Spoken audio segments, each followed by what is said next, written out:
Ayan, magba-brush kami ng hair.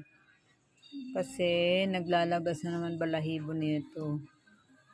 Nakikiliti yan pag ganyan. Diba, Ting? Sarap naman ang pagkakahiga dyan sa counter, ba? Yan ang aking magandang tindera. Lagi yan dito sa counter.